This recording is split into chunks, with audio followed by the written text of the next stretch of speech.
हम सबका कुछ ना कुछ शौक होता है।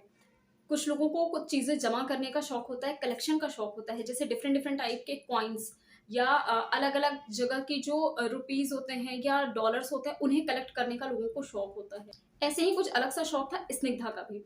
स्निग्धा को चाय की पत्तियों का कलेक्शन का शौक था। ये शौक कैसे शुरू हुआ पहले वो समझते हैं। स्निग्धा के पिताजी आसाम में पोस्टेड थे। उस टाइम पे वो वहाँ से स्निग्धा को चाय के पैकेट्स जब भेजते थे, उसमें से स्निग्धा क्या करती, कुछ चाय के पैकेट्स को कलेक्शन के तौर पे अपने फादर के ही एक ट्रंक में इकट्ठा करके रखना शुरू कर दिया। और ये शौक उनका इतना बढ़ता गया कि उनके फैमिली फ्रेंड्स भी उन्हें ये चीज़ें देने लगे और डिफरेंट डिफरेंट देश से लाके या जगह से लाके ये कलेक्शन उनका शुरू हो गया।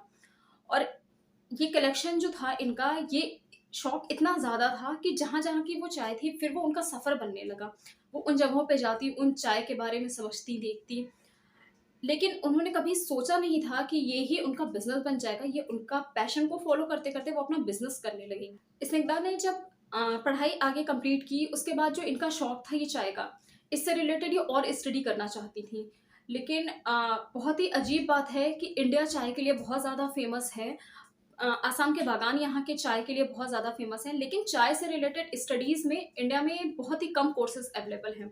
इस वजह से इन्हें श्रीलंका जाना पड़ा, वहाँ पर जाके इन्होंने कुछ केसेस पढ़े। इसके साथ ही बहुत सारे डिफरेंट डिफरेंट टाइप के सेमिनार्स इन्होंने चाय से रिलेटेड पूरे विश्व में किए और वहाँ से नई-नई चीज़ों को सीखा।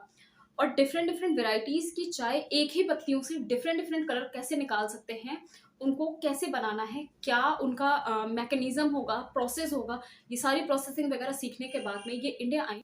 और इंडिया में ही अपने फादर के जो ट्रंक में ये इकट्ठा करती थी, कलेक्शन करती थी। उसी ट्रंक से रिलेटेड इन्होंने एक कंपनी शुरू की जिसका नाम टी ट्रंक रखा। टी ट्रंक ने शुरुआत में ऑनलाइन डिलीवरी शुरू की थी। आज की डेट में स्निग्धा अपने शौक को अपना बिज़नेस बना चुकी हैं, जिसमें कि ये पैशनेटिंग काम करती हैं बिल्कुल।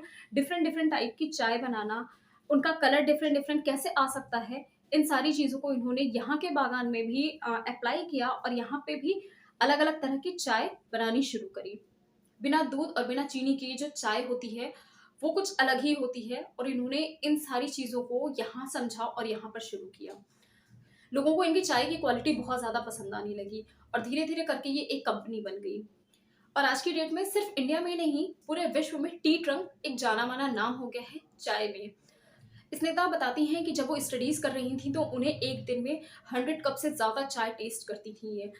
अलग-अलग टाइप की चाय पीना, उनका फ्लेवर समझना, वो कैसे मैन्युफैक्चर हुई होंगी, क्या प्रोसेस रहा होगा उसका, वो सबको समझना और उसके बाद उन चीज़ों को अप्लाई करना और सेम टेस्ट लाना। आसान नहीं होता है, लेकिन ये सफ़र इन्होंने तय किया क्योंकि ये इनका शौक था और इन्होंने शौक में ही अपने ज़्यादा काम किया और इसे अपना बिज़नेस बना लिया। कहते हैं ना, जिस चीज़ का आपको शौक है, उस चीज़ में आपकी नॉलेज जो होगी वो बाकियों से ज़्यादा बेहतरीन होगी। ऐसे ही इन्होंने भी अपने शौक पे ज़्यादा काम किया, उस पे डिफरेंट टाइप की स्टडीज़ की। वो स्टडीज़ सारी इनकी शौक में थी, लेकिन वो आज की डेट में इनका बिज़नेस बन चुका है। सो अगर आपका भी ऐसा कोई शौक है, जिसे कि लोगों को सुन के थोड़ा अजीब लगे, लाइक जैसे ये टी का कलेक्शन करती थी जब टी बैग्स वगैरह के, तो लोगों को सुन के अजीब लगता होगा कि कैसा शौक है कि टी बैग्स कलेक्शन कर रहे हैं। तो अगर आपका भी ऐसे ही कुछ अलग सा शौक है, जो बाकियों को अजीब लगता हो, आप उस पे काम करें, आगे बढ़ें। आप हो सकता है वो शौक ही आपका बिज़नेस बन जाए या उस शौक में आपसे बेहतरीन उस फ़ील्ड में कोई ना हो। सो बिना रुके, बिना थके अपने शौक पे काम करिए और आगे बढ़िए अपनी ज़िंदगी में।